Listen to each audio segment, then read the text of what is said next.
Hoy escucharemos al juez de instrucción del caso Ramoncín, quien nos contará la verdad detrás del sufrimiento de un niño y el ritual oscuro al que fue sometido. Nos va a contar tal cual lo que le pasó a Ramoncín. Es un episodio que no solo dejó cicatrices profundas en la vida del juez, sino que también marcó un antes y un después en su carrera. Y ahí va a entrar qué está pasando o qué ha pasado o si está cerrado realmente el tema Ramoncito hoy, a 26 del 8 del 2025. Pero esta historia no es solo un recuerdo lejano. Aún hoy, en las sombras, persisten los secretos y medias verdades que mucha gente no quiere que salgan a la luz. La realidad del trato a los menores para fines en estos casos oscuros es una herida abierta que no debemos ignorar. Y en este canal nos comprometemos a difundir lo que está pasando con los niños de todo el mundo, porque el silencio es la manipulación que ellos utilizan para perturbar a los menores y para seguir haciendo daño. Y no podemos mirar a otro lado, chat. No podemos. Así que os pido de verdad que escuchéis y que seamos conscientes de la realidad de lo que está pasando. Porque si hay una cosa importante en esta entrevista, es el hecho de cómo lo vivió. Es el hecho de cómo lo vivió el juez instructor de la causa y cómo nos va a explicar realmente el ritual, lo que le hicieron, lo que está en la causa. Es feo, pero es importante. Vamos a ello. A su cargo. En breve. Ya, en breve va a volver, le dijeron. Vamos a ver. ¿Cómo anda, doctor? No es algo de mi agrado volver. ¿No querés? Porque algo importante que tenemos que tener en cuenta con Pablo Fleitas es que lo retiraron del ser juez, le quitaron la plaza de juez al terminar el caso Ramoncín. Y lo que le está diciendo Silvia a su señoría es que parece ser que le van a devolver la judicatura, pero que él no está muy conforme. Ahora vamos a entenderlo todo. Ahora vamos a entender por qué su señoría Pablo Fleitas está diciendo lo que está diciendo y lo que ocurrió y por qué le quitaron ese puesto de la judicatura al acabar el juicio de Ramoncín. ¿Más juez? No, para nada. Justicia provincial no, bajo ningún punto de vista. ¿Por qué? Bueno, sería muy estúpido preguntar, ¿verdad? Pero mejor escuchar de alguien que tiene que volver a ser juez. Y mira, lo que pasa es que uno tiene una idea respecto de lo que es la justicia, Sí. respecto de cómo se maneja y demás, y la verdad que digamos que toda esa teoría que está plasmada dentro del marco de la Constitución, las leyes y demás, por lo menos en lo que fue mi caso, digamos, lo pongo en dudas, ¿no? Calcula. Es fuerte. Ojo lo que está diciendo. Está poniendo en duda todo lo que viene de la judicatura a nivel provincial. Y lo está diciendo un juez. Alguien que tiene que volver a ser juez diga, no quiero más ser juez. A ver, Silvia, ¿qué ejemplo te puede dar el Poder Judicial de la provincia de Corrientes si no cumple con una sentencia del máximo órgano del Poder Judicial de la Nación? Y sí. ¿Qué ejemplo te puede dar cuando la Comisión Interamericana está corriendo traslado, admitió la denuncia, corre traslado al Estado argentino y todavía siguen dando vuelta, ¿no? O sea, sí. Entonces... Ojo lo que está diciendo, al menos ahora entraremos con el caso. Dentro del ámbito de la provincia de Corrientes, si es que hay o no garantías para que uno ejerza una magistratura en la forma en la que tiene que ser, ¿no? Para contarle a la gente, usted fue removido, doctor, de ser juez por el caso, después del caso Ramoncito. Ahí vamos. Exactamente, fue en el año 2010. Y ya la Corte Interamericana dijo, él tiene que volver a ser juez. Estamos en ese proceso, exactamente. Pero O estamos sea, hablando de la Corte Mayor, de la cual nos regimos todos los países, ahí nos cambian nuestra, ahí somos todos iguales, ahí sí que somos todos iguales. en este momento la causa está en la Comisión Interamericana de Derechos Humanos, ¿no? Luego de esto ya viene el paso por la Corte Interamericana de Derechos Humanos. Pero bueno, ya es un gran paso. Vos calculás que cada 100.000 denuncias, solamente una te puede admitir la Comisión Interamericana. Bueno, la mía es una de ellas. Pero bueno, ¿quién mejor que usted para que Vamos, recordemos chat. este caso? Que como hay mucha gente que se interiorizó en el caso Loan, empezaban a escuchar el caso de Ramoncito. Están obviamente los argentinos, y qué más que decir que los correntinos tristemente conocen seguramente muy bien del caso. Pero vemos mucha gente tal vez en el mundo que con tantos específicos detalles no. Incluso, no sé si se lo comenté en privado o no, cuando estuve con la gente de Netflix, pero por otras cosas, porque estaba trabajando, aprendiendo esto del streaming, ellos están interesados, estaban debatiendo de llevarlo a hacer una, no sé si una película o una serie, por la cantidad de puntos maquiavélicos y macabros incluso que tiene este caso, que arranca, y quiero que lo relate, un 6 de octubre del 2006, si no me equivoco, ¿verdad? Sí, la verdad que es una de las historias más macabras de la República Argentina y creo que de hecho Hombre, yo creo que más macabra de la República Argentina, no, yo no sé lo que pensaréis, porque aquí en este canal estamos de todo el mundo. Creo que es uno de los casos más macabros que hemos escuchado a nivel mundial, con todo lo que conlleva. Ojo, en todos los anales de la jurisprudencia de cualquier recoveco de la República Argentina van a encontrar lo que es este caso, ¿no? Ciertamente sí, toda esta historia arranca ya por octubre del año 2006, cuando, digamos que cerca de la zona céntrica de la ciudad, a no más de 100 metros de la terminal de ómnibus de la localidad de Mercedes, se encuentra el cuerpo de este niño, ¿no? En realidad, obviamente, en esa instancia no se sabía quién era, el cuerpo de quién era, solamente era el cuerpo de un niño Cerca con de la una cabeza. estación de buses. Exactamente, al costado de una vía del tren que pasa por allí. Este, de- y estaros atentos porque da data que no sabíamos a día de hoy. Él, que fue el juez instructor, nos va a dar data correcta y verídica de cómo se encontró el niño y lo que le hicieron al niño, que realmente no ha salido a la luz. Y ahora vamos a escuchar. Ojo, porque para empezar empezamos ya con algo nivel Dios, brutal. Escuchar cómo lo encontraron. decapitado y con la cabeza escalpelada, ¿no? A ver, para que se entienda qué significa escalpelada, ¿no? Hacé de cuenta que nuestra piel es una máscara que nos sacan y queda todo el hueso. Primero le aclaro a la gente que avisé que hoy iba a ser un programa fuerte, porque el caso es muy fuerte. Es muy fuerte. Bueno, encuentran el cuerpo. Pero Bueno, quiero volver a eso, es levantarle la piel. esa Lo que se llamaría despellejar a una persona. O sea, le quitaron la piel de lo que tiene que ver con toda la cara y la cabeza. Ojo. De hecho, ahora vamos a escuchar otra cosa todavía más brutal. Exactamente, o sea, el escalpe es una técnica que se utiliza en el ámbito forense, ¿sí? Cuando van a hacer, valga la redundancia, práctica forense, sacar toda la piel, ¿no? Del cráneo y dejar solamente el hueso, te queda todo el hueso, ¿sí? Como una calavera, así de Sí, simple. sí. Bueno, imagínense el cuerpo de un niño tirado al costado de la vía del tren, Sin ¿sí? cabeza. Boca abajo, con el cráneo al costado. ¿Sí? Imagínense lo que fue eso, ¿no?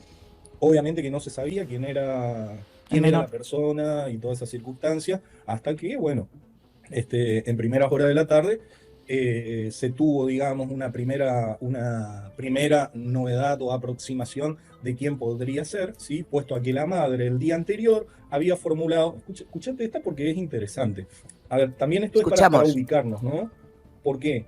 Porque en esa época no existían los diversos protocolos y demás como sí existían cuando fue lo que pasó la causa Loan, ¿no? En este caso, la madre denuncia una desaparición, que el chico desapareció de la casa, no volvió, y bueno, formulan la exposición policial, ¿sí? Al otro día aparece el cuerpo de este niño, ¿sí? Obviamente la policía recuerda que había una exposición de una madre que había hecho esta exposición, y bueno, en acotada síntesis se la lleva, se la hace reconocer digamos, el cadáver, obviamente, que a lo lejos lo reconoció por sus prendas, el pantaloncito corto, la zapatilla, etc. Así que, Hombre, en inicio tuvo que ser así porque estamos hablando de que le escarpelaron la piel, o sea que lo despellejaron. Entonces era complicado a la hora de hacer una visibilización del cadáver. O sea, cuando llaman a la familia a que confirmen o no que ese es su ser querido. Por lo tanto, la madre lo tuvo que, o supo que era su hijo por las prendas que llevaba. Ojo lo que estamos hablando. allí se tuvo, digamos, un puntal de quién era, que en este caso era este niño Ramoncito, ¿no? Ramón Bueno, Ignacio González, para las personas que no, más conocido como Ramoncito.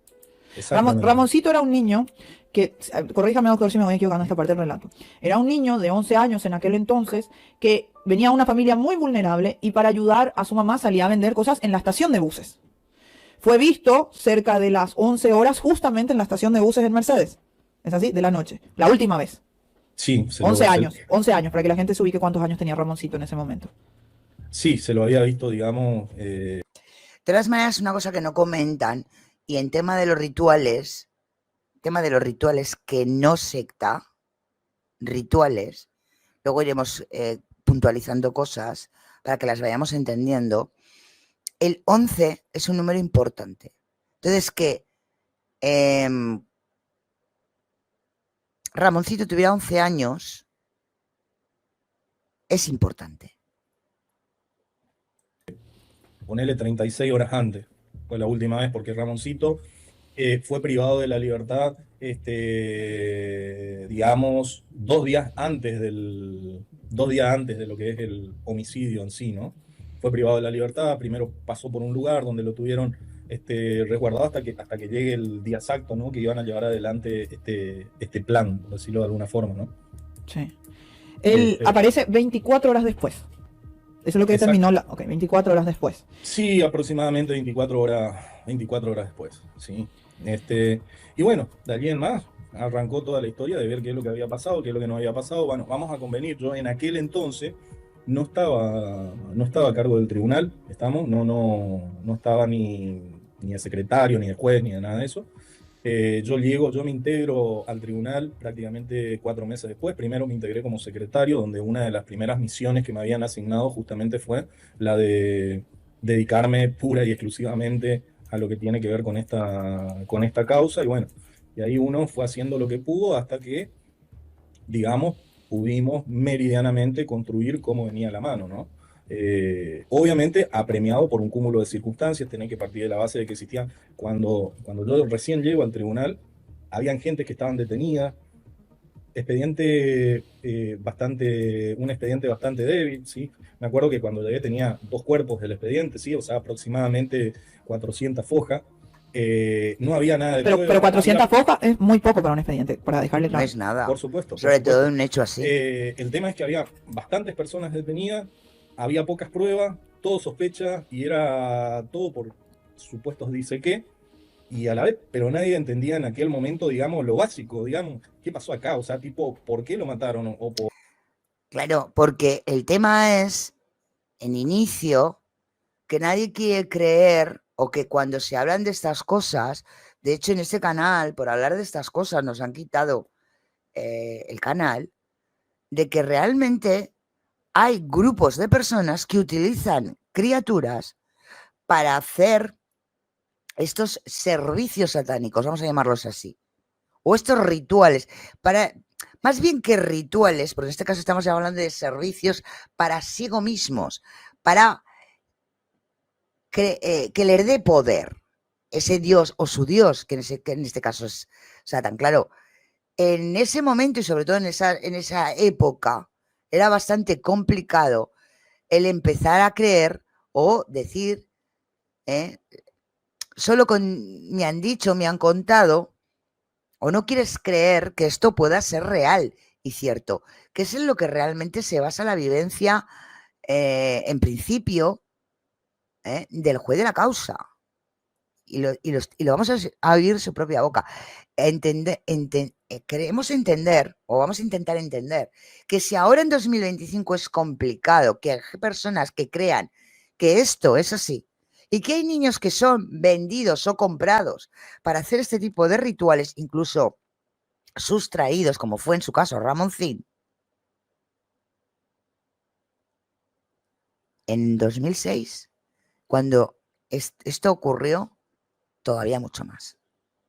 O por odio, por venganza, nadie se puso a pensar, digamos, eso, o sea, solamente que había una muerte, buscaron una cantidad de gente, los metieron y bueno. Entonces, vos imaginate, teníamos abogados defensores que pedían Bueno, Celes, eso lo arreglo yo. que se resuelva la situación de imputado, esto, lo otro, demás. Tampoco vos podías largar personas que eventualmente podían llegar a tener cierto Claro. tipo de responsabilidad, ¿no? Así que bueno, lo primero que se hizo fue tratar de establecer, digamos, cuáles son las eventuales hipótesis del hecho, ¿sí? O sea, partiendo de la muerte, ¿qué pudo haber pasado acá? Bueno, pareciera ser algo relacionado a cuestiones religiosas, puede ser un tema de droga, puede ser un tema de prostitución, puede ser un tema de armas, puede ser esto, puede ser lo otro.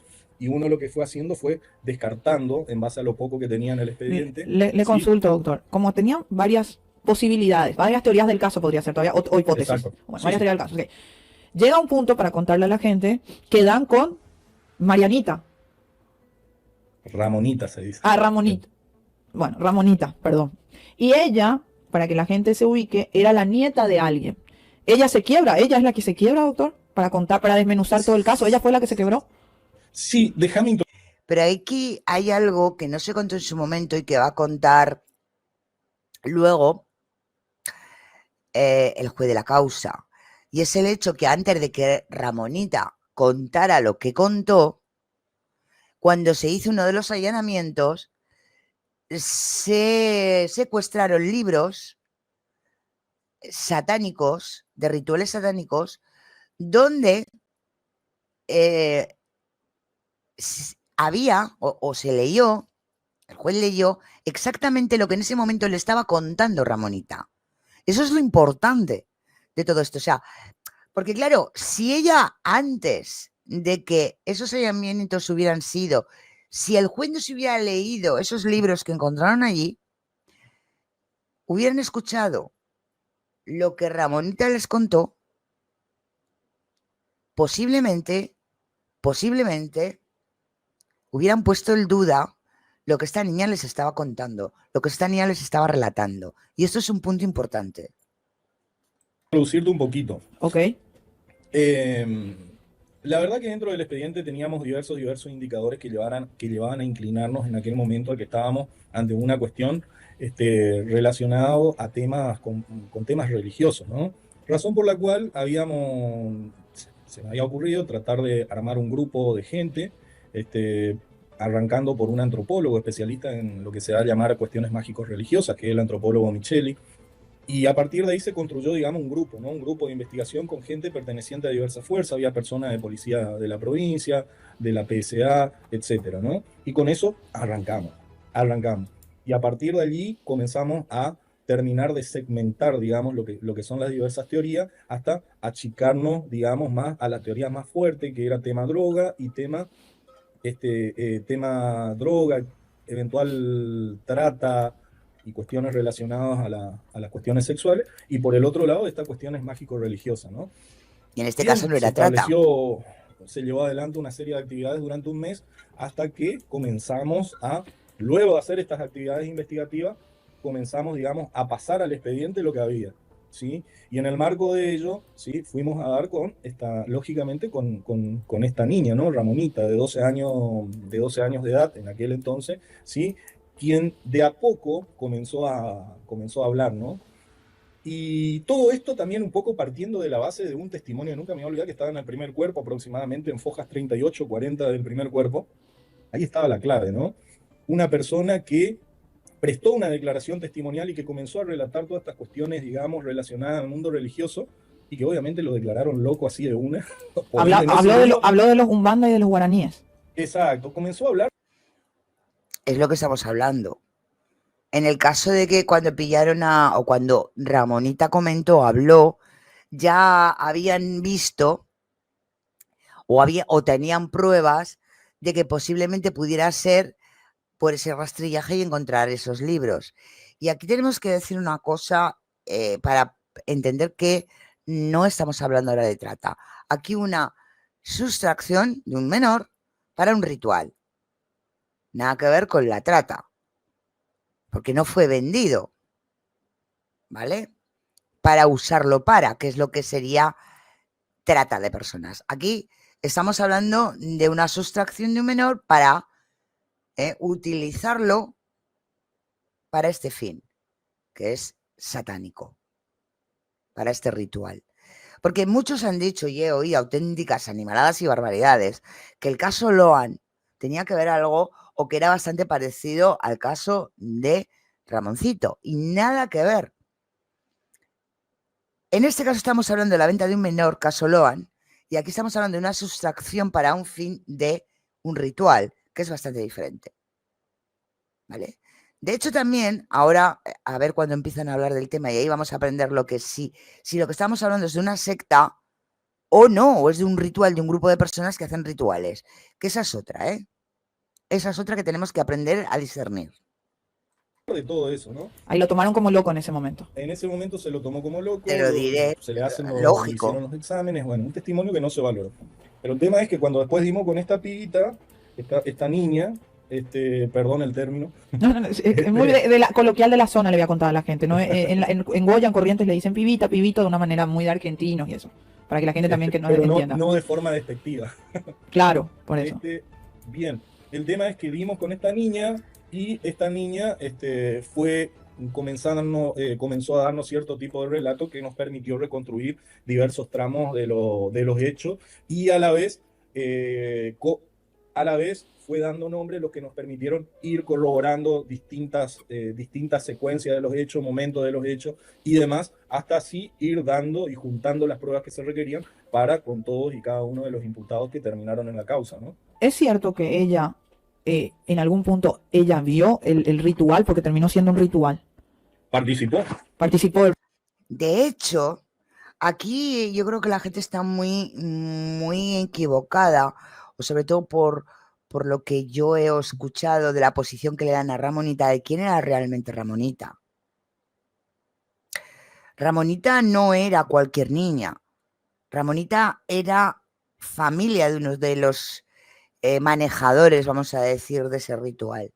Por lo tanto, Ramonita estaba allí de un modo activo, aunque en ese momento, a ver, activo en el hecho de que querían integrarla en ese grupo satánico, que no secta, y ahora veremos el por qué, que no secta. Integrarla, ¿no? De hecho, fue ella la que llevó a Ramoncito allí. Claro, tenía 12 años, era inconsciente de lo que hacía. Sí, nieta de alguien de ayer, exactamente, Teresa D. ¿Vale? Entonces, vamos a dejar claro que Ramonita era un aprendiz para el grupo. Ojo, que creo que ahí mucha gente patinó al dar la información. Ritual, o sea, ella pudo dar detalles de qué se le hizo a Ramoncito. Es así como se sabe hoy lo que se le hizo. Ella lo que hizo fue primero, obviamente, dar detalles de cómo fue, digamos, desde que Ramoncito es privado de la libertad propiamente dicho, hasta que se produce la muerte de él dentro del marco del ritual en sí. ¿Está? Testimonio que incluso fue corroborado por uno de los imputados, ¿no? Hay algo que a Ramoncito se le hizo, ¿cómo sería? Y le pido siempre disculpas a la gente, se le drenó la sangre del cuerpo. ¿Cómo es que se le... Ojo a esto, porque esto tiene un nombre. ¿Se le vació? ¿Se le sacó la sangre?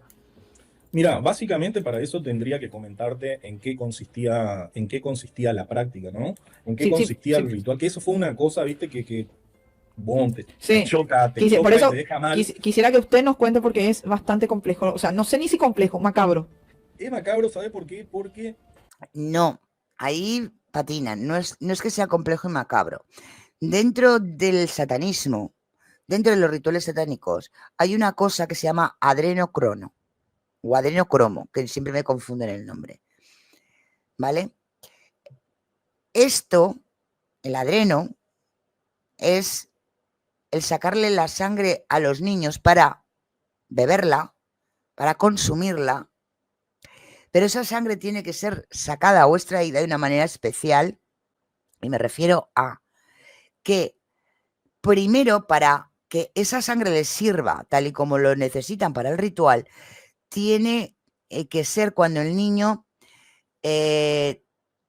expulse todas las endorfinas, o sea, esté cagado de miedo, para que me entendáis, y la sangre llena de endorfina para que se active lo que llaman el adrenocrono o el adrenocromo. Se puede explicar más complicado, pero para que me entendáis todos los que no estéis muy puestos en esto. O sea, esto no tiene nada que ver con ser más o menos sádicos. Es porque el ritual así lo demanda. Exactamente, los aterrorizan, vamos a decirlo así, Ernesto, explicarlo en sencillo. La sangre, el niño genera endorfinas, las endorfinas van a la sangre, y la sangre para ellos tiene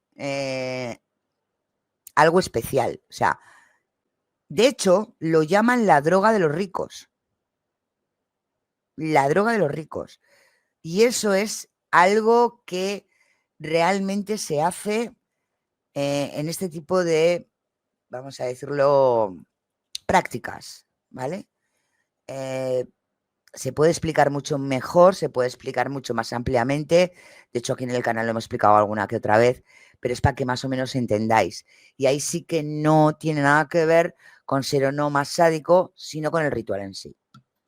Dentro de los diversos allanamientos que habíamos hecho, me recuerdo haber hecho un allanamiento en la casa de una de las imputadas, ¿no? Condenada Ana María Sánchez, en donde encontramos algo que nos llamó la atención, 100 millones de cosas, claro, está relacionado a todas estas circunstancias mágico-religiosas, que es la forma científica en la que se denomina a estos asuntos. Exactamente, Ernesto. Encontramos un libro de la magia negra, ¿sí? El tema es que dentro de ese libro estaba descrito cómo se debía hacer un sacrificio humano, el sacrificio de una persona. ¿Está? Nosotros secuestramos ese material. Obviamente te podés imaginar que lo leí 10, 20, 30 veces, ¿no? Imagínate lo que fue para nosotros cuando Ramonita comienza a declarar, ¿sí? Y a revelar cómo fueron los hechos exactos de esa noche, y que eso te coincida con lo que estaba en ese libro. ¿Cómo te ¿Sí? sentiste en ese momento, doctor? Cuando ibas leyendo el libro y escuchándola a ella y encontrando, no es similitudes, totalmente calcado. ¿Cómo vos te sentiste? Y era una mezcla de todo. Primero se te ponen, como decimos, los pelos de punta, ¿sí? Porque te da una suerte de escalofrío. Y es una mezcla de cosas, ¿no? Porque por un lado uno se siente, bueno, no estamos errados, estamos esperanzados, tenemos la prueba clave del asunto.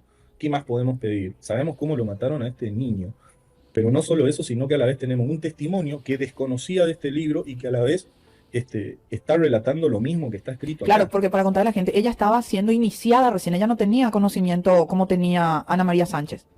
Exactamente, exactamente. ¿Cuántos años tenía la niña? Preguntan. Está 12 bueno, años. 12 años tenía ella. 12 años. Ella es la que lo capta, ¿verdad? Ella es la que lo saca y le dice acompáñame, algo así. No, no, no. Esto Era para un esto grupo participaron de muchas chicos. personas, ¿no? Sí, sí. Y dentro de este grupo tenés otra persona que es Martina Yolanda Ventura, ¿sí? Sí. Que en realidad ella era la persona que se encargaba, por decirlo vulgarmente, ¿sí? De reclutar a los niños, ¿sí? Reclutar a los menores para meterle en esta suerte de juego, ¿sí? Porque en realidad los niños eran captados por Martina, ¿sí? Y a la vez eran iniciados a realizar cierto tipo de juegos, algo que comenzaba como un juego sencillo, ¿sí? Como una prenda, como quien dice, hasta que pasaron cosas extremas como esta, ¿no? Cuando me refiero a prendas, por decirte, partían de un imaginario, ¿no? Partían de un imaginario. Hablaban de un dinero, ¿sí? De una suerte de dinero, fíjate vos lo que era en aquella época, ¿no? Una suerte de dinero que no existía, que era algo tipo virtual. Cuando yo hoy digo virtual, hoy lo primero que se me viene son las criptomonedas, etcétera. Bueno, en esa época no, ¿sí? O sea, Martina tenía un cuadernito, ¿estamos? Tenía un cuadernito, y ahí decía, por darte un ejemplo, 100.000 pesos, ¿está? Y automáticamente le decía a los chicos, bueno, vos te tenés que ir romper el espejo del auto que está ubicado en tal lugar, ¿sí? Y de estos 100.000 pesos te vamos a dar 5.000 pesos. Y bueno, el niño creía que, digamos, esto que no existía era real y comenzaba, digamos, esta suerte de juegos, ¿no? O sea, como hacer una prenda y pagarle, pero dejar asentado en un papel. Siempre eran niños vulnerables, niños de escasos recursos, como Ramoncito. Todos, ¿sí? De hecho, encontramos dentro del allanamiento a la casa de Martina, habíamos encontrado, ¿no? Un listado de niños, ¿sí? En su totalidad menores, ¿m? Y eran aproximadamente, pero yo no, te estoy diciendo alrededor de 40 niños que estaban agendados, ¿no? Como que todos formaban parte del juego, pareciera ser, ¿no? Aunque había niños que tenían un rol más activo, como que eso era Ramonita, era Ramoncito, ¿sí? Y había algunos otros también más grandes que también estaban metidos y creían en estas cosas, ¿no? Pero digamos, esa era la forma de manipular, captar y demás a los menores para someterles, digamos, de a poco ir introduciéndole a cierto tipo de prácticas relacionadas al mundo sexual, ¿sí? Sí, porque Yolanda y Ana María Sánchez, o sea, Martina, Yolanda y Ana María Sánchez, después fueron encontradas todo por un sistema de trata, de explotación sexual, o sea, no solamente por este ritual que hicieron con Ramoncito, sino todo lo que ellas captaban con estos otros menores, ¿es así? Sí, tal cual. De hecho, los antecedentes fueron remitidos, ¿no? A la justicia federal en aquel momento. Pero a ver, para que se entienda, este era el sistema de captación, ¿sí? Ustedes imagínense, año 2006, cuando recién comenzaban a desarrollarse cuestiones relacionadas a las computadoras, a todo esto que tenemos hoy, ¿no? Donde todavía existían teléfonos analógicos, no existían Los smartphones, claro. los smartphones. Donde las víctimas o los niños eran todo de clase social baja, la gran mayoría en estado de vulnerabilidad de diversos puntos de vista, económica, social. La mayoría no tenía padre o madre, o le faltaba el padre, o le faltaba la madre. O sea, Siempre eran niños de la región de Mercedes, o pero de Corrientes sí, pero de Mercedes. En este caso sí, en este caso sí. En este caso sí. Y los chicos, digamos este grupo, ¿sí? Que por eso nosotros a la vez después encuadramos esto dentro de lo que es una suerte de secta, ¿no? Se hacían llamarlo de la nueva generación en aquella época, los de la nueva. No es una secta. Ahora os explicaré el porqué. No es una secta. Es que es diferente una secta al satanismo.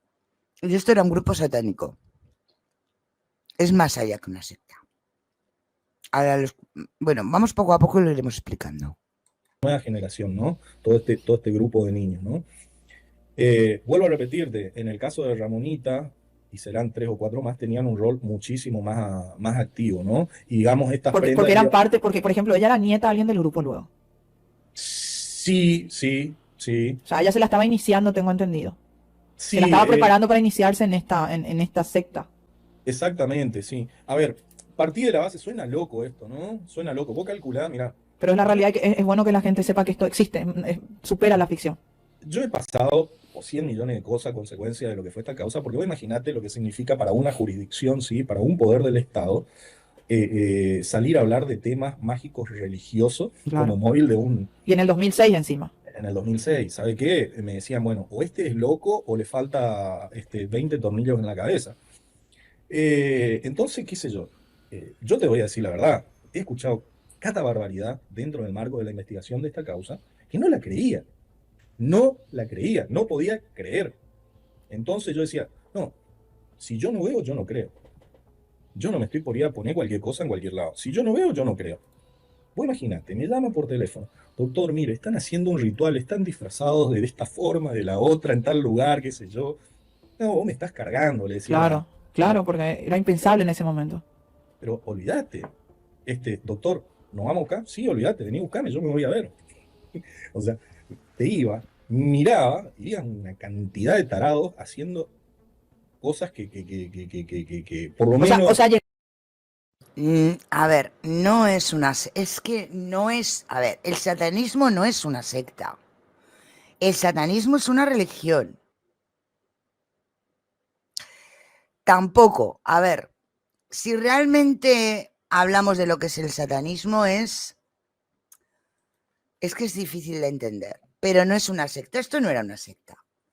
Una secta es un grupo de personas que viven por y para un pensamiento, o sea, religioso, político, da igual.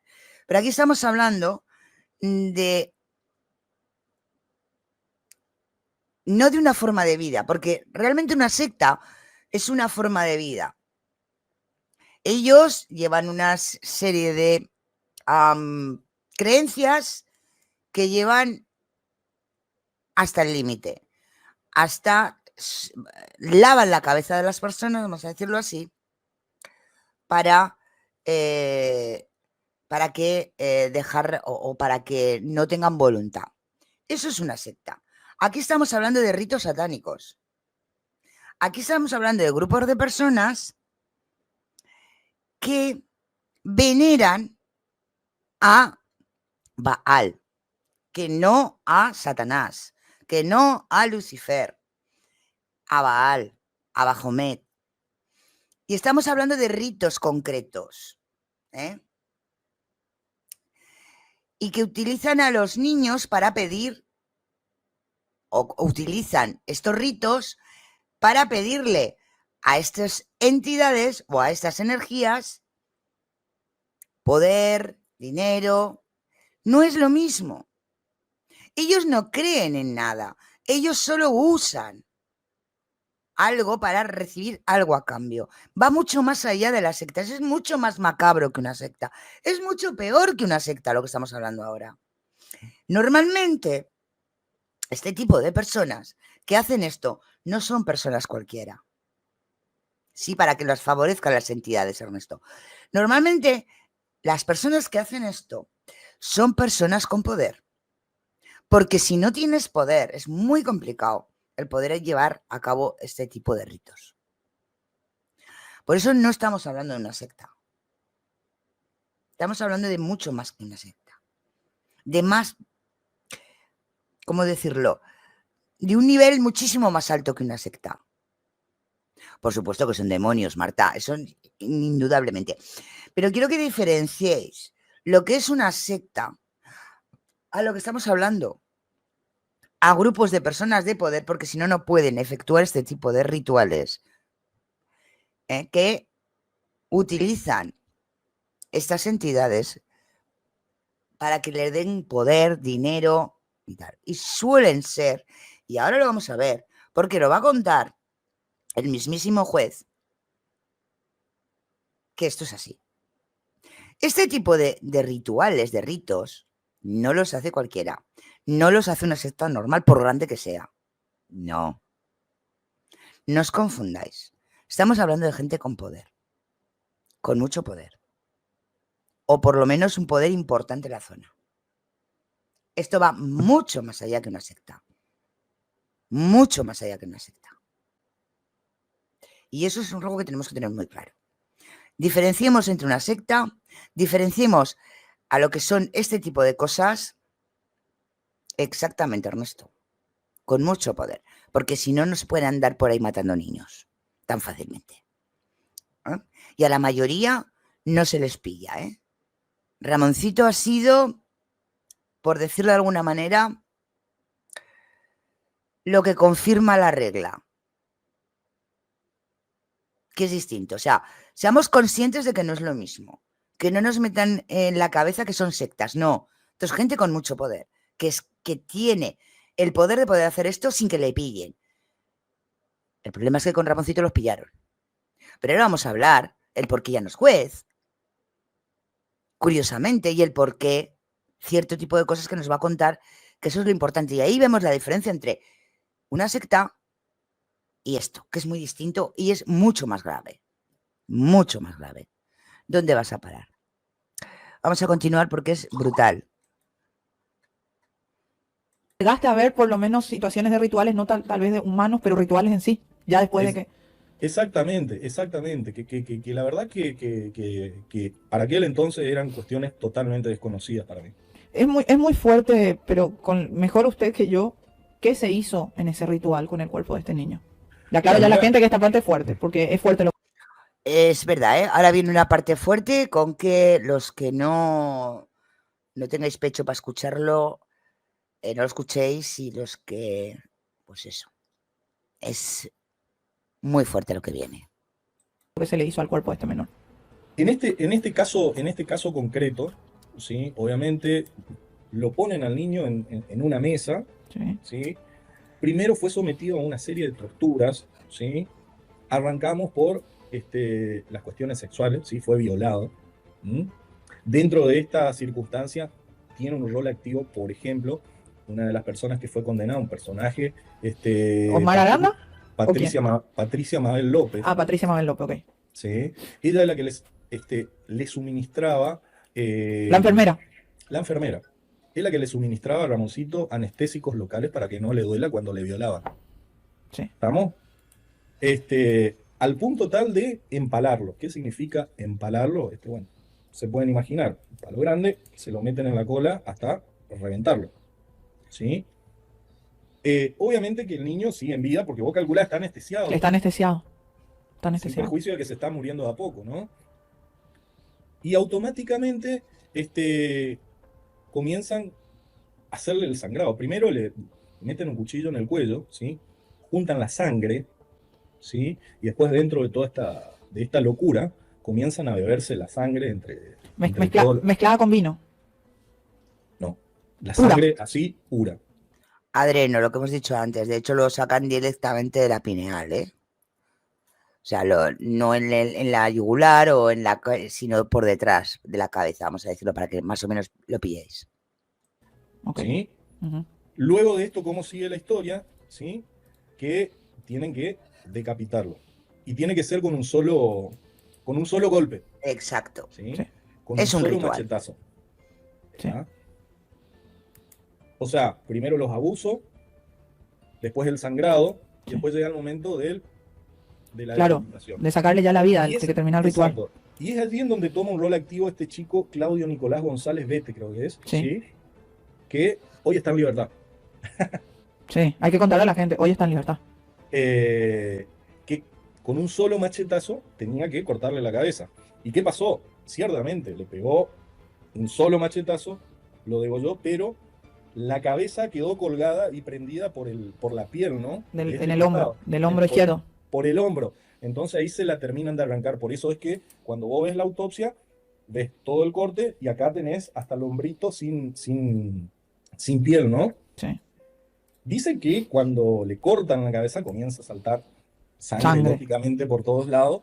Y bueno, y de allí comienza el rol de este pibe, Carlos César Bergerstein, ¿sí? Alias el brujo, qué sé yo. Bueno. Sí, el brujo. Que él es el que comienza con la actividad de escalpe, ¿no? De esto de sacarle la piel del cráneo, ¿sí? Y todo lo que sean las partes blandas, ojos, lengua, etc. ¿Está? Bueno, un ritual que claro está fue dirigido en aquella oportunidad por esta personaje, un personaje bastante macabro, Ana María Sánchez. Sí, Ana María Sánchez. ¿Sí? Y después este otro personaje, Osmar Aranda. ¿Sí? Es donde la propiedad era Osmar Aranda. Exactamente, que fue el lugar donde se llevó adelante, digamos, este ritual, ¿no? Sí. Así que bueno, digamos meridianamente estos fueron los roles, ¿no? Hasta que bueno, siguen con todas estas historias, todo ese mundo de locura, hasta que lógicamente después cargaron el auto, el cuerpo a un vehículo, se fueron y lo depositaron. No es que lo tiraron, sino nosotros decimos lo depositaron, ¿sí? En la vera al costado de una vía del tren, ahí. Del cruce de caminos, que es otra cosa indispensable para un ritual. Todo lo que está contando es indispensable para un ritual. Por eso os estoy diciendo que no estamos hablando de una secta, estamos hablando de algo más grande que una secta. Estamos hablando de personas que utilizan o que hacen este tipo de cosas. Y personas con poder. Y ahora veremos el por qué. Es que lo importante de todo esto, aún no hemos llegado, ¿eh? Aún no hemos llegado. Cerca de la terminal de ómnibus de la localidad de Mercedes, ¿no?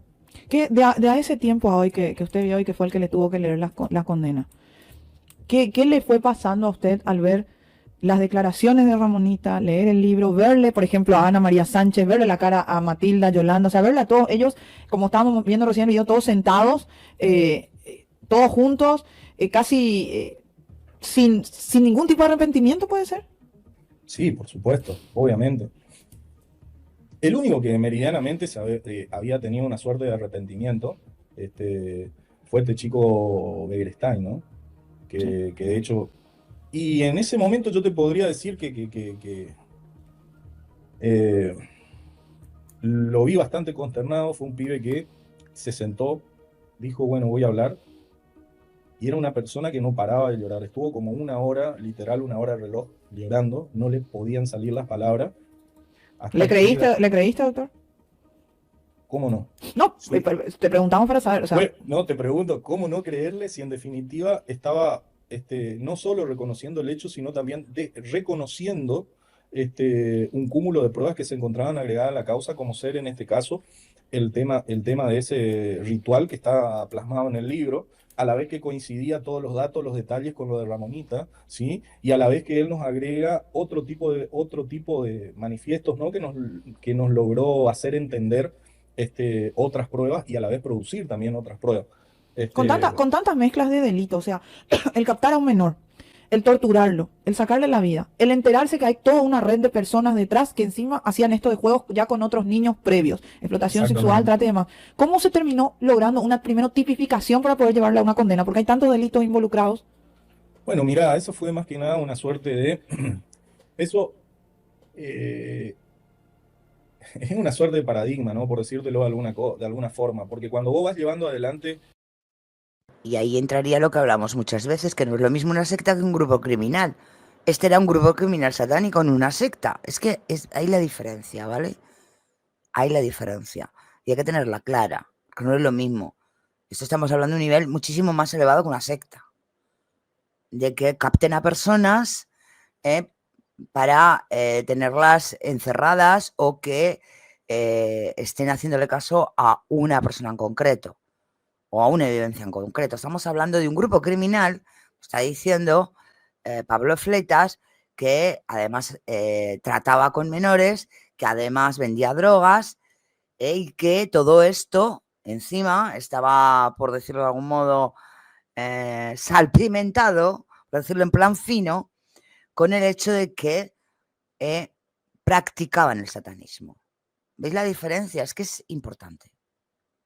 La investigación te vas encontrando con diversos delitos. Nosotros nos encontramos con tráfico de droga, tráfico de armas, prostitución, Sí. ¿sí? Todo por este mismo grupo de personas. Todo cuestión. Están preguntando y lo voy a contestar. Todas las sectas no. No. Normalmente las sectas, tal cual estamos viendo un ritual satánico, no. Pueden hacer cosas, pueden hacer rituales, pueden incluso hasta llegar a matar por un ritual, pero una secta, a ver, la diferencia de una secta con un grupo criminal o con un grupo satanista, que no, a ver, el grupo satanista utiliza el satanismo para él obtener algo. O sea, ellos sacrificaron a Ramoncito para, pues imagino, poder, dinero, lo que sea. Además, suelen ser grupos de personas, vuelvo a repetir, con un nivel social alto. Porque si no, no pueden llegar a hacer tantas cosas. ¿Vale? Aparte, normalmente sí que es cierto que suelen ser un grupo criminal, que detrás de ese grupo criminal hay cierto tipo de manejos. Una secta es un modo de vida en el que engañan a las personas y las meten dentro de una... ¿cómo decir? Es que lo quiero explicar en fácil para que me entendáis. Privadas de su libertad, privadas de su entendimiento, coercitadas, como dicen por ahí, ¿vale? Vamos a llamarlo así para que me lo entendáis. Pero es una forma de vida. Creen en algo en concreto y llevan a cabo algo especial. Y no lo hacen. No hacen cierto tipo de actividades para tener poder, ¿vale? Ni ganar dinero. Lo hacen porque es su modo de vida, porque creen en lo que hacen. Es distinto. ¿vale? Y no tiene por qué ser, una secta no tiene por qué ser religiosa. Que no sé si me estoy explicando bien. Por ejemplo, ahora no recuerdo cómo se llamaba este tipo que mató, bueno, que hizo suicidarse a tantas personas, que era el jefe de la secta hace muchos años en Estados Unidos. ¿Veis cómo no es lo mismo? Si nos basamos en sectas de verdad conocidas, estamos hablando de un modo de vida en el cual solo respiran y creen en lo que dice su señor, su amo, y que su señor y su amo se lo cree también. ¿Pueden hacer algún tipo de ritual? Sí. ¿Pueden hacer algún tipo de acto contra las personas como abusos? Sí.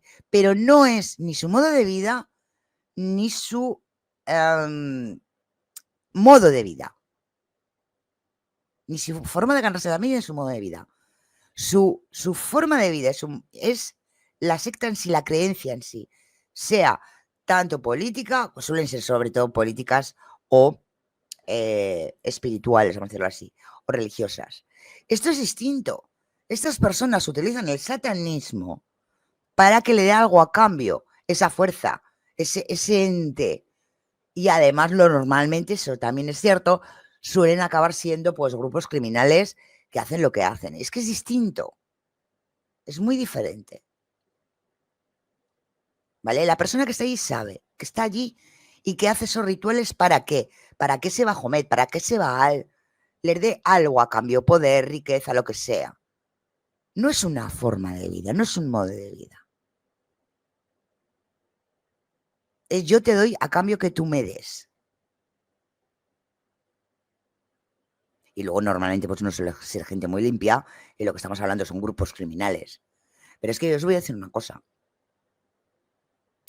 Si vamos a ver temas como Jeffrey Epstein, por ejemplo, tema de Ghislaine Maxwell, tema Daddy, todos esos hacen rituales satánicos. Y no son una secta.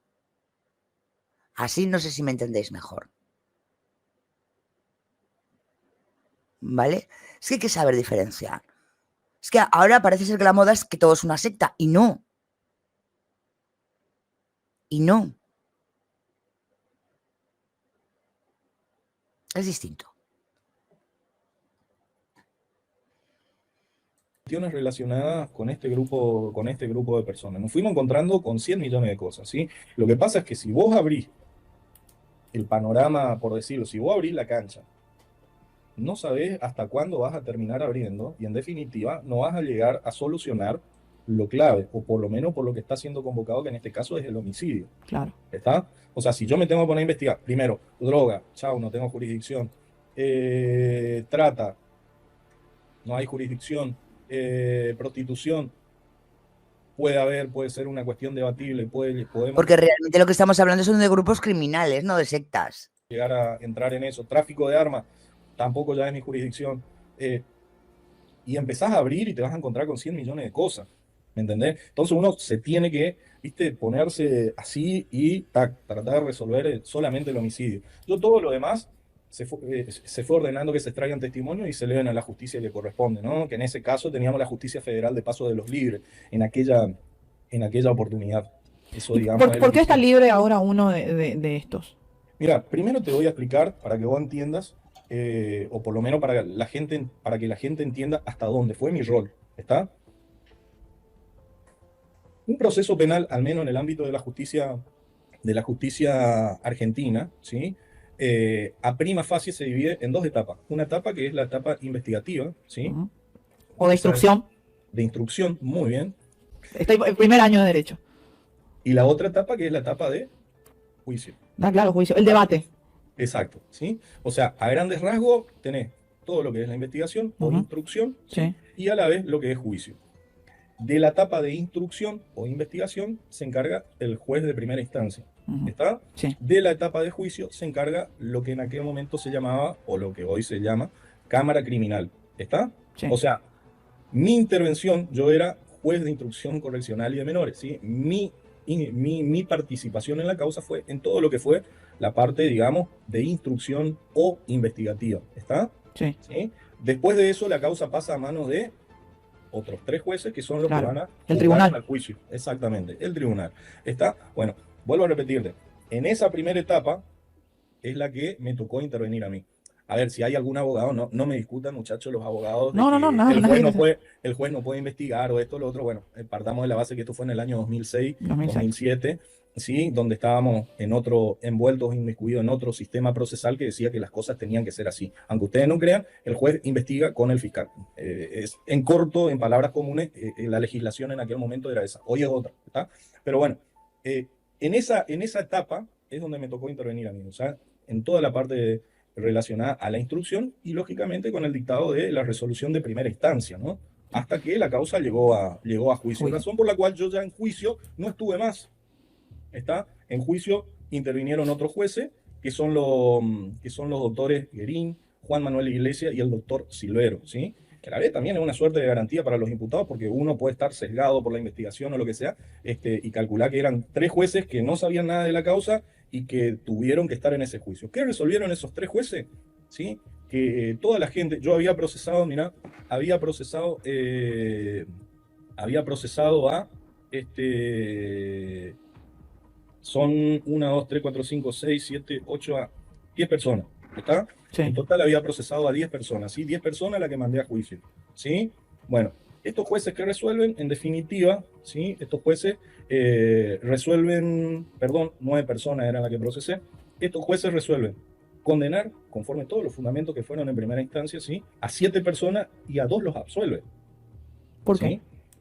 Los absuelven porque consideraron que las pruebas no eran suficientes. Pero meses después, el Superior Tribunal confirma la resolución de los 7 condenados, ¿sí? Y a la vez revoca las absoluciones y en definitiva es así que terminan las 9 personas condenadas.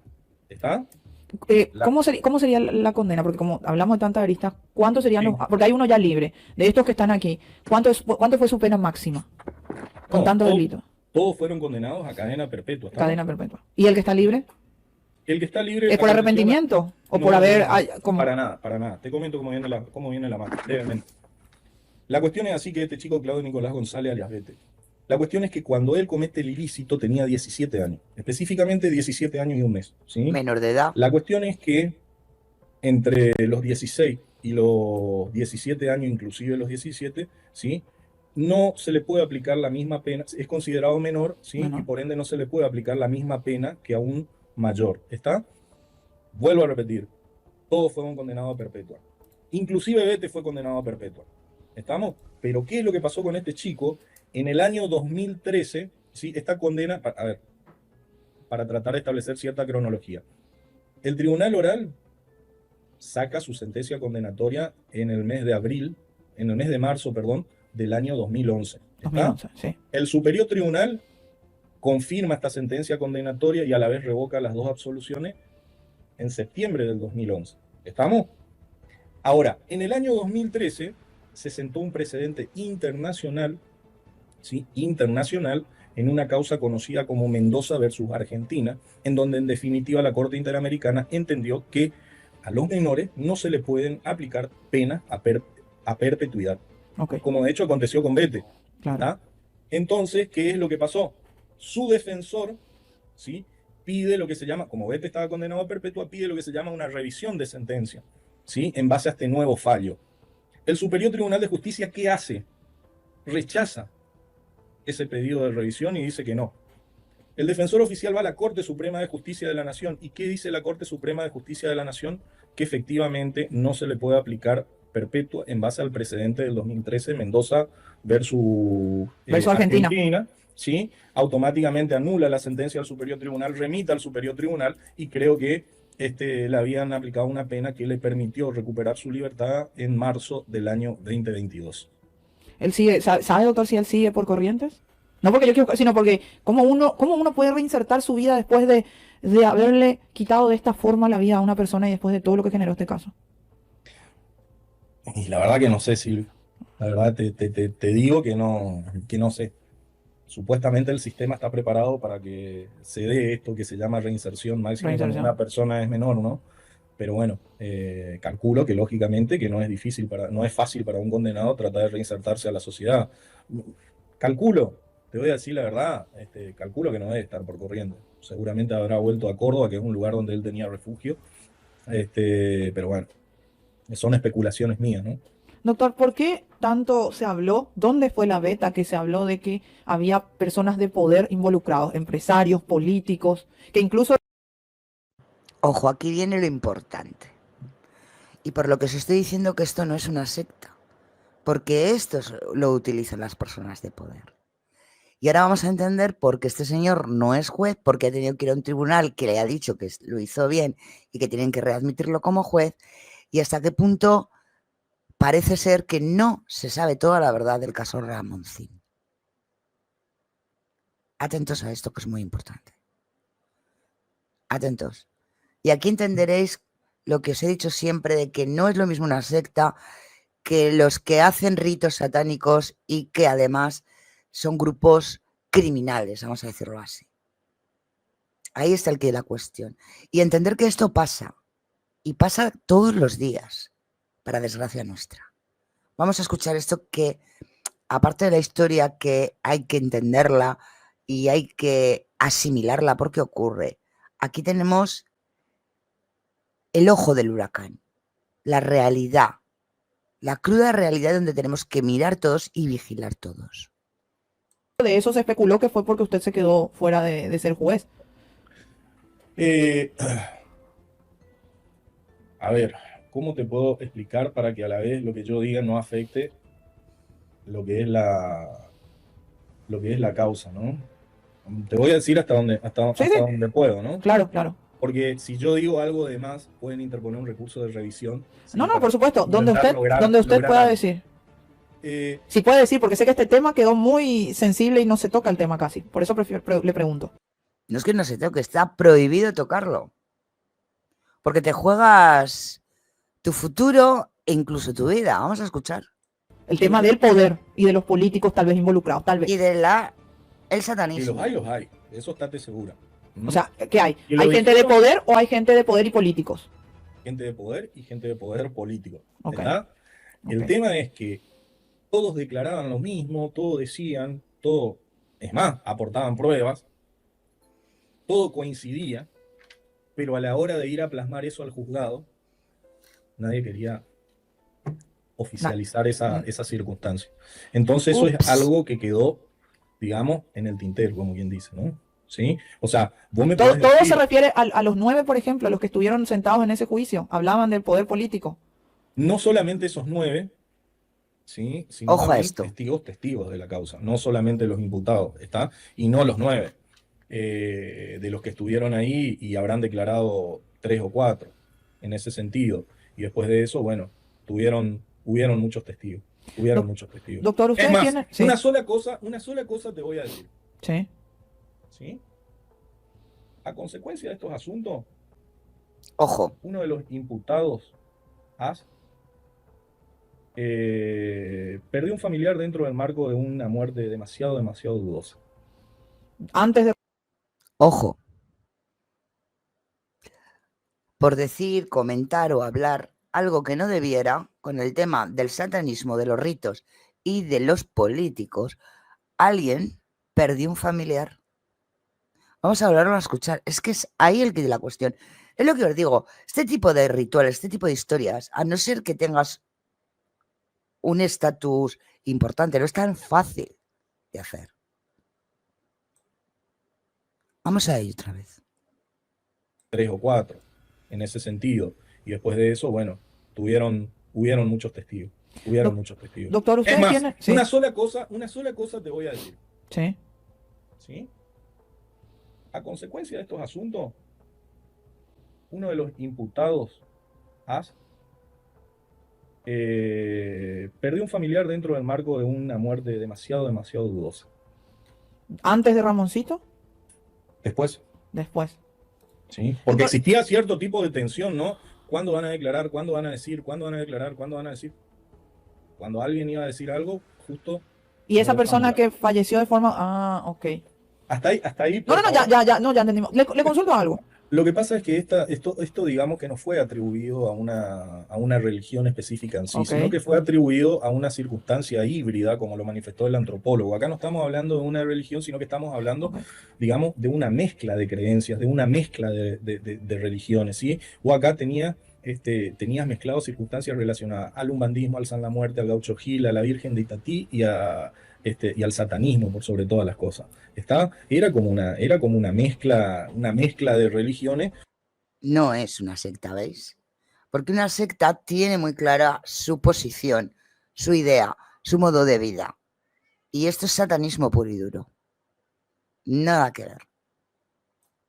Y que dio lugar a esto, ¿sí? O sea, no estamos hablando, no quiero decir con esto que esto es pura y exclusiva obra del satanismo, del Claro, umbandismo, claro. del san- No, No, estos son Es personas satanismo que es fueron puro y y actuaron de duro. forma justamente, macabra. exacto, pero digamos, en corto, ¿sí? Esto fue como una suerte, justamente por eso se le atribuyó a un grupo sectario, ¿no? Un grupo sectario que No, pero tiene una práctica. ahí está el problema, que no es un grupo sectario. No, porque saben lo que iban y a lo que querían y sabían perfectamente el tipo de ritual que necesitaban. Eso no es una creencia.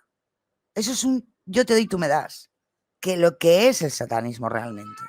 Porque ni siquiera es una religión el satanismo.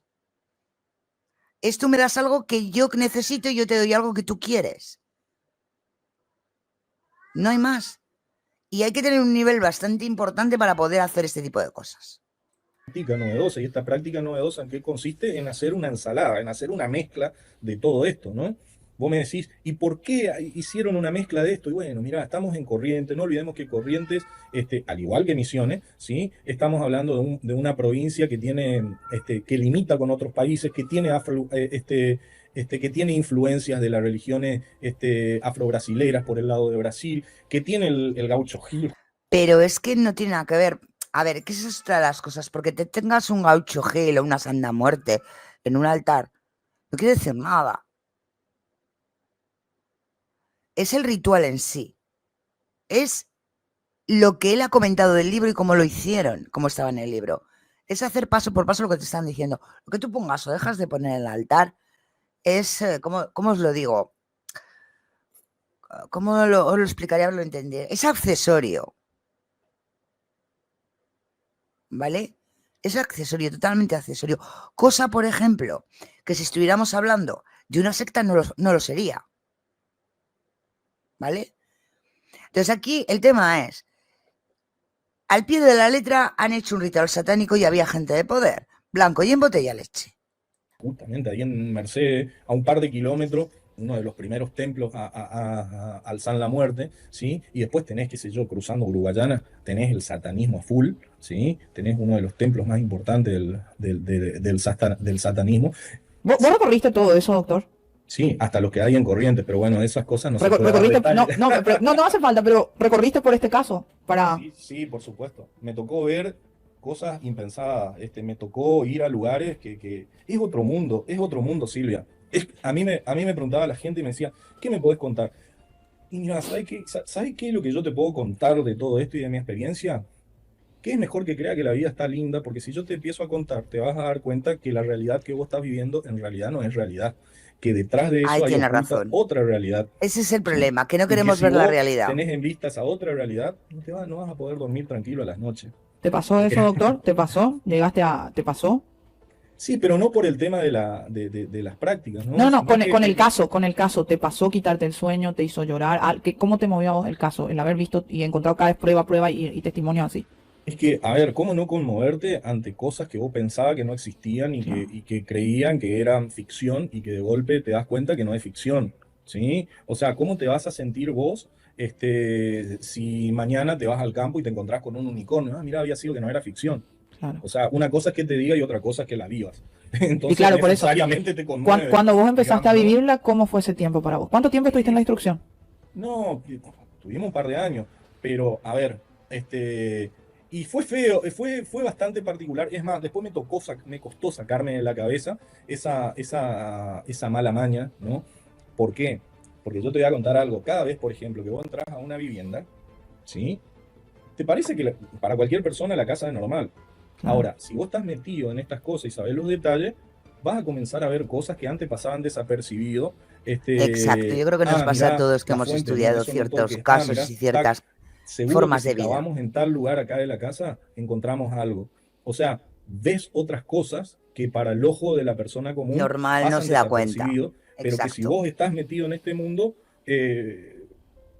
quizás estás entrando a una suerte de lugar no sano. Y Doctor, solamente lo ahí, puede ver el que claro, estuvo y conoce Totalmente, estos sí, detalles, señor. ¿no? ahí es que Ahí tiene toda la quiero razón. darle énfasis a esto. Yo no quiero contarle mucho a la gente siempre. A veces me enojo con la gente, con todo el perdón, cuando les digo, ¿qué necesitan? Que les cuente lo que se les hace a los menores en una red de trata.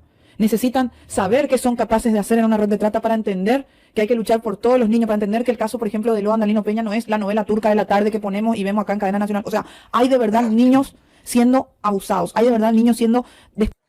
Es verdad, por eso me enfado tanto con canales que usan estos casos para su,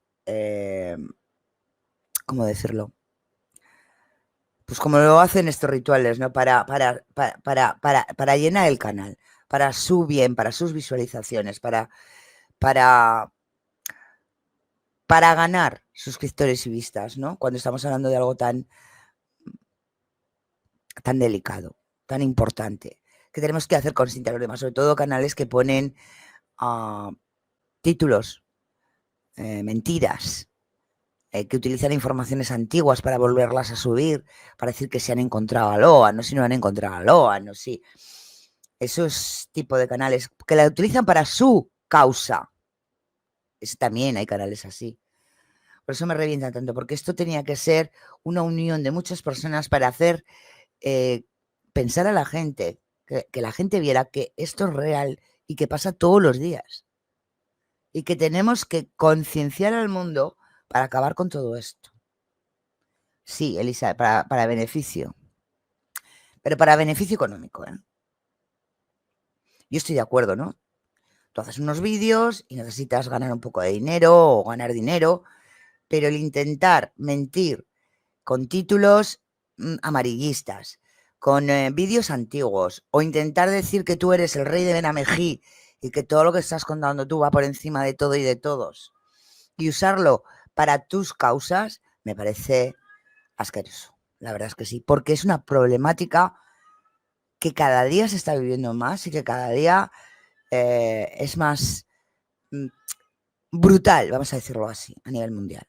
Cuartizados. Hay niños que la crudeza a veces es necesaria para que la gente entienda. De repente el enojo que una persona de este lado o de su lado, doctor, puede tener. Porque yo no quiero que la gente... A ver, yo si pudiera, quisiera resguardarle, por ejemplo, a la gente de mi canal y que nunca sepa que existen estas cosas. Pero a veces siento que hacer eso también es aportar a no mostrar la cruda realidad para que entiendan que nuestros niños deben ser protegidos porque somos de zonas vulnerables. Exacto. Imagínate, Silvia. ¿Qué razón tiene Sil? Lo que fue cuando vi, si bien uno sabe por la teoría, el abuso infantil, las circunstancias relacionadas al abuso infantil, una cosa es saber por la teoría, sí, que existe, qué sé yo. Y otra cosa es verlo, como lo hemos visto algunos. Lo que fue para mí ver en esta causa, en el 2000, hace 20 años. 20 años. ¿Sí? Hace casi 20 años, ¿sí? Ver, cuando la realidad era otra, ver el ano de un niño así de grande, de dilatado, ¿sí? De tantos sometimientos sexuales. Uno de los niños de la causa Ramoncito, uno de los niños de la calle. Uno de los niños que vos no te vas a imaginar nunca, ¿sí? Para que ustedes me entiendan. Después que terminé el procesamiento de Ramoncito, le dije a mi secretario relator, que era en aquel momento, no quiero ninguna causa de abuso sexual. Resolvéla vos. Vos después dame, yo la controlo, pero resolvéla vos. A ese nivel llegó. A ese nivel llegué. Y eso que estamos hablando de un abogado que hoy usted conoce y fue de narcotráfico y todo. Ni eso le fue tan fuerte, claramente, como un menor. No, la verdad que es horrible. Es horrible. Impresionante. Impresionante. Pero es verdad, yo una vez dije, cuando llevábamos como un mes de la causa Loan, y dije que mucha gente se echó las manos a la cabeza. Pero llevo muchos años con el tema de los abusos de niños y de todo esto, ¿no? Si es cierto o vamos encaminados a lo que vamos encaminados, eso por ahí de la causa Loan, y sabiendo lo que realmente la trata y habiendo visto los casos de trata, ojalá, no sé, no dije esto, dije, estaría mejor Loan vivo o fallecido. ¿Te acuerdas que os lo dije? Porque por lo menos fallecido no sufrirá lo que están sufriendo esos niños. Y mucha gente echó las manos en la cabeza, pero es que es la realidad. Es que es la realidad. Es que es la realidad. Es horrible. Por eso es tan importante concienciar a la gente de esto. Enseñar lo que es una secta, lo que es el satanismo, lo que son grupos criminales. Explicarle a la gente que esto pasa de diario, que no es algo que pase hoy y dentro de un año. Es que en todos los países, hablamos también en España de las niñas de Alcácer, les guste o no, es lo que es. Es y será así siempre una, o fue en su momento también, un ritual con gente de poder. Por eso nunca se va a saber nada. Pero hay que concienciar a la gente. Por eso estos vídeos hay que hacerlos sí o sí, pero sabiendo de lo que se habla y para concienciar a la gente. Bueno, vamos a dejarlo aquí porque menudos 2 días llevamos, ¿no? Pero hay veces que nos toca, ¿no? Que nos toca informarnos para aprender y poder explicar y ayudar a buscar justicia con este tipo de causas, ¿no? Y es lo que nos ha tocado estos 2 días, el lunes, hoy martes, y no nos ha tocado, aunque sea duro también, más investigación, que no es tan brutal, aunque sea muy importante, ¿no? Creo que es hora, como ayer, de pensar muy mucho en si queremos trabajar por la justicia de verdad y porque se esclarezca todo esto y por contar la verdad, o por otro tipo de temas. Bueno, ya lo siento, ¿no? Que llevemos 2 días así, ya lo siento, pero es importante aprender para luego vosotros también enseñar a que la gente vea todo esto, a que la gente entienda todo esto. Así que deciros que estoy muy orgullosa de vosotros, que sabéis y que debéis aprender para poder enseñar y todos juntos parar todo esto. Así que muchísimas gracias, chat. Muchísimas gracias, equipo, por dejarme formar parte de vuestra vida.